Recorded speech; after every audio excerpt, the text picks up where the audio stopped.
Well, good afternoon, everybody. How y'all doing? Pretty good here, and welcome to the channel.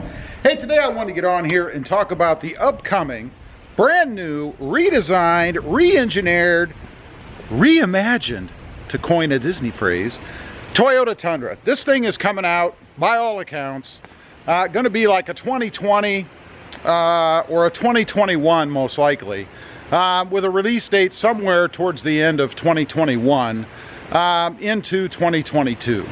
So there's all this talk and stuff out there about the motors and all that kind of stuff, and what they're doing with the suspension, and all kinds of rumors and things flying around out there, right? Well, I didn't want to get on here so much and talk about that. Many people have done it, I've done it, but it is, of course, important because they really need to take a step forward. I think it's time that that Toyota really takes that second leap.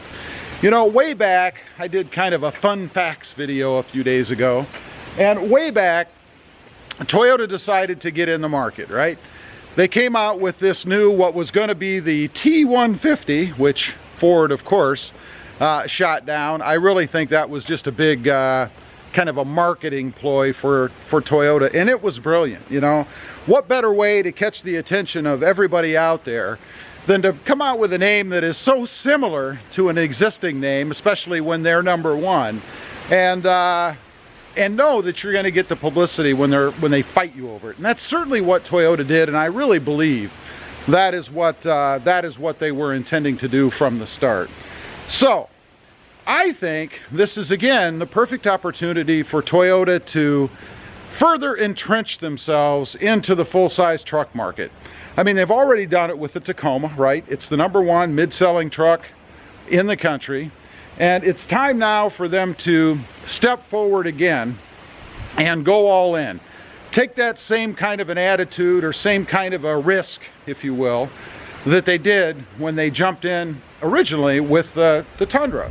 So, what do they need to be concerned with? I think that no matter what they do, and again, I'm not on here today to talk about specific motors, or whether it's going to be a twin turbo or an all-electric or a hybrid electric or whatever. There's all kinds of variants they can do, but there are a few areas that, of course, they need to focus on if they're going to make that next step and really try to take a bite out of the market. Speaking of the market, I mentioned in my previous video the big, huge disparity between the number of trucks sold in this country from the #1 seller, that would of course be Ford, and Toyota. You know, 700 and some thousand, at least through pretty much October this year, as compared to 70 some thousand, or 90 some thousand I should say, through this year for the Tundra. So it's a perfect opportunity for them to go ahead and take a big bite out of the Ford market, if they will. So what do they need to do? Well, obviously they're going to need to be concerned with reliability. You know, Toyota was built on reliability. It's one of the big key factors that they've had, I think, ever since they started out, or at least after they perfected the Tundra and got to a point where they're known for that. So no matter what they put out, it has to, of course, be a reliable truck. Next up, they've got to deliver. You know, with all the rumors and things out there, and this is an unfortunate byproduct of coming out with a new product, they're going to have to deliver. I mean, people talk about power. You know, I've heard 450 horsepower, 350 horsepower, 450 foot-pounds of torque, the massive towing capabilities, all that stuff. I've heard about the fuel economy. You know, I think that's one of the biggest things that people talk about these days, even though as soon as you mention it, everybody jumps all over you, because you'll hear, it's a truck. It's not supposed to get good mileage. Well, I would argue, why not? Why isn't it supposed to get good gas mileage? I know it's a truck, but we're not in the 1970s. Gas isn't 25 cents a gallon, you know? It is a consideration today, and it's been rumored that this new Tundra rather is going to get 30 miles to the gallon. Well, it's important that Toyota delivers on this, because again, if they do anything less than that, I think at this point it's going to kind of be a joke for them. You know, people are going to say, you know, they promised all this big stuff, even if they didn't. Because you know that once the rumors start flying, that becomes the truth. It becomes what people accept. People now expect the Tundra to do everything that they've heard, even if Toyota never said they were going to do that. So it's important that they satisfy, or at least come out with a trim level or a model that gets that kind of mileage. It's important to their success, I think.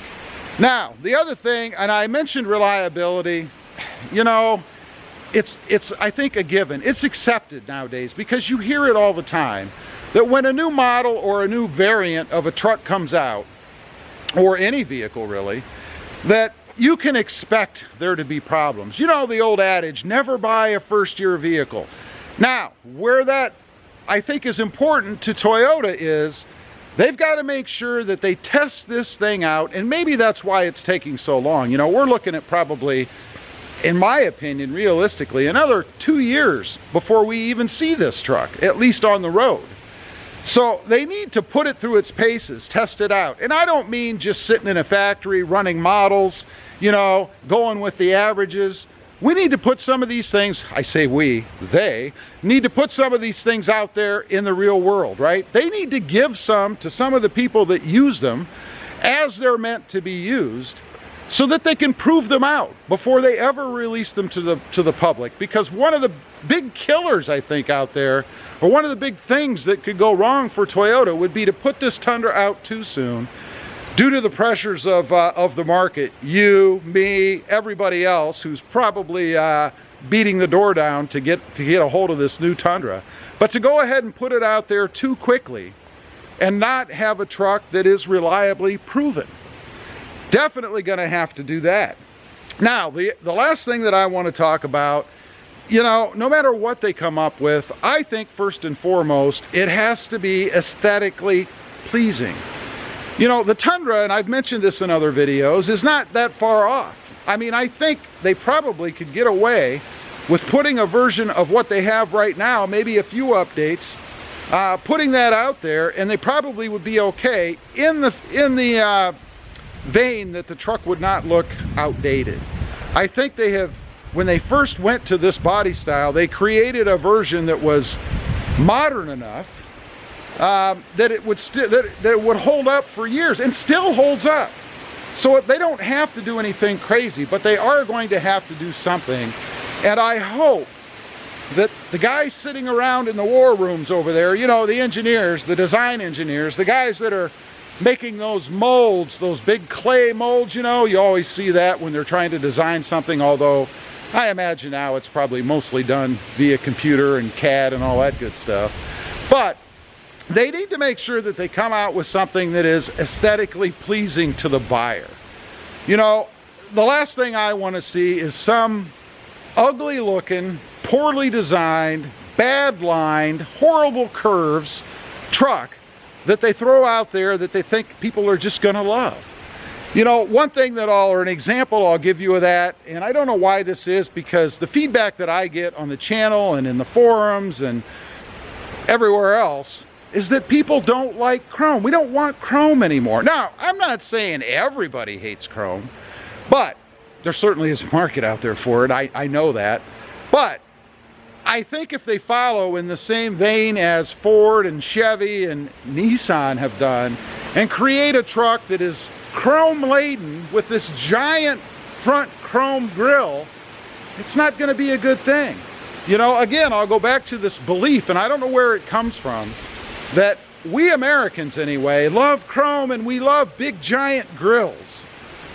I'm not sure who they're getting their information from. You know, I'm not sure if they went to some kind of chrome meeting where all the people there love chrome and only ask them. I don't know. But like I said, from the feedback that I get, that's not what people want. So my point is whatever it is that they put out has to be aesthetically pleasing. It has to look like a truck, and it definitely shouldn't be covered in chrome. I don't need to walk up to the truck and see my reflection. I have mirrors for that. Anyway, I just wanted to get on here, kind of talk about those few things a little bit. You know, it's hot and heavy out there with talk about this new redesigned Toyota Tundra. Leave a comment down below. Let me know what you think. Are the things that I mentioned important to you? Would they determine whether or not you would be interested in the next Tundra? Let me know. I'd be curious. As usual, appreciate you guys watching. Don't forget to like, share, and subscribe. And we'll see you next time on the web. Have a great day. Bye.